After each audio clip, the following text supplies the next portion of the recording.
ദൈവനാമം വാഴ്ത്തപ്പെടുമാറാകട്ടെ. പിതാവിൻ്റെയും പുത്രൻ്റെയും പരിശുദ്ധാത്മാവിൻ്റെയും നാമത്തിൽ തന്നെ ആമേൻ. പ്രിയ ദൈവമക്കളെ, കർത്താവായ യേശുക്രിസ്തുവിൻ്റെ നാമത്തിൽ നിങ്ങളെല്ലാവർക്കും അനുഗ്രഹീതമായ നല്ല ഒരു പ്രഭാതം ആശംസിക്കുന്നു. തീരം ഡെയിലി ബൈബിൾ മെഡിറ്റേഷൻ്റെ ഇന്നത്തെ പ്രഭാത തിരുവചന ധ്യാനത്തിലേക്ക് നിങ്ങളെല്ലാവരെയും ഹൃദയപൂർവ്വം സ്വാഗതം ചെയ്യുകയും ചെയ്യുന്നു. ഇന്ന് നാം ധ്യാനിക്കുന്നത് പുറപ്പാട് പുസ്തകം 37-ാം അധ്യായം 17 മുതൽ 24 വരെയുള്ള തിരുവചന ഭാഗമാണ്. ശുദ്ധ സ്വർണം കൊണ്ടുള്ള നിലവിളക്ക് നമ്മെ ഓർമ്മിപ്പിക്കുന്നത് ദൈവത്തിൻ്റെ വെളിച്ചം നമ്മുടെ ജീവിതത്തിലൂടെ ലോകത്തിലേക്ക് പ്രകാശിക്കണം എന്ന ആ വലിയ സത്യമാണ്. നമുക്ക് പ്രാർത്ഥിക്കാം. സ്വർഗസ്ഥ പിതാവാം ദൈവമേ, ഈ പുതിയ ദിവസത്തിനായി തമ്പുരാനെ ഞങ്ങൾ അങ്ങേയ്ക്ക് നന്ദി പറയുന്നു. ഇന്നത്തെ തിരുവചനത്തിലൂടെ ഞങ്ങളുടെ ഹൃദയങ്ങളിൽ അങ്ങയുടെ വെളിച്ചം നിറയ്ക്കണമേ. ഇരുളുള്ള ലോകത്തിൽ അങ്ങയെ സാക്ഷീകരിക്കുന്ന പ്രകാശമാകുവാൻ തമ്പുരാനെ ഞങ്ങളെ അവിടുന്ന് ഒരുക്കണമേ.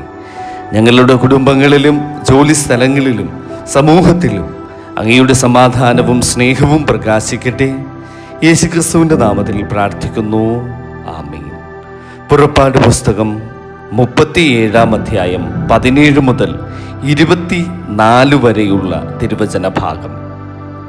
അവൻ തങ്കം കൊണ്ട് നിലവിളക്കുണ്ടാക്കി, വിളക്ക് അടുപ്പുപണിയായി ഉണ്ടാക്കി.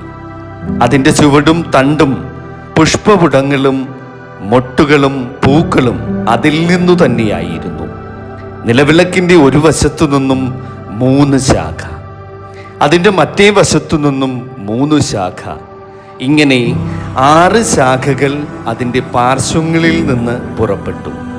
ഒരു ശാഖയിൽ ഓരോ മൊട്ടും ഓരോ പൂവുമായി ബദാം പൂവ് പോലെ 3 പുഷ്പപുടവും, മറ്റൊരു ശാഖയിൽ ഓരോ മൊട്ടും ഓരോ പൂവുമായി ബദാം പൂവ് പോലെ 3 പുഷ്പപുടവും, ഇങ്ങനെ നിലവിളക്കിൽ നിന്ന് പുറപ്പെട്ട ശാഖ 6ലും ഉണ്ടായിരുന്നു.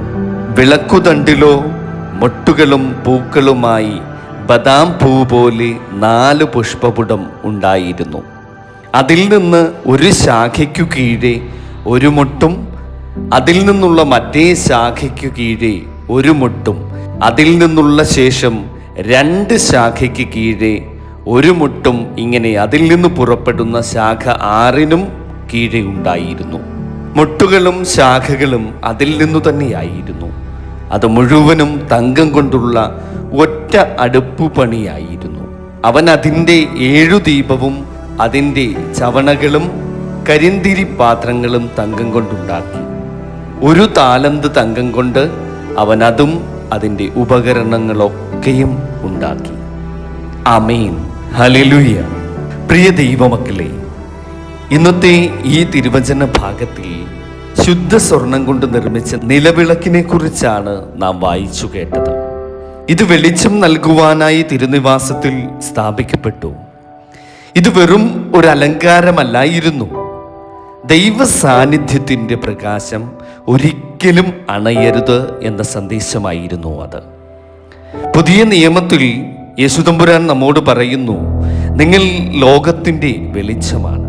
വിശുദ്ധ മത്തായി എഴുതിയ സുവിശേഷത്തിൻ്റെ 5-ാം അധ്യായത്തിൻ്റെ 14-ാം വാക്യത്തിലാണ് ഇപ്രകാരം പറയുന്നത്: നമ്മുടെ ജീവിതം ദൈവസ്നേഹവും വിശുദ്ധിയും സത്യവും കൊണ്ട് നിറയുമ്പോൾ മറ്റുള്ളവർക്ക് ക്രിസ്തുവിനെ നമ്മിലൂടെ കാണുവാൻ സാധിക്കും.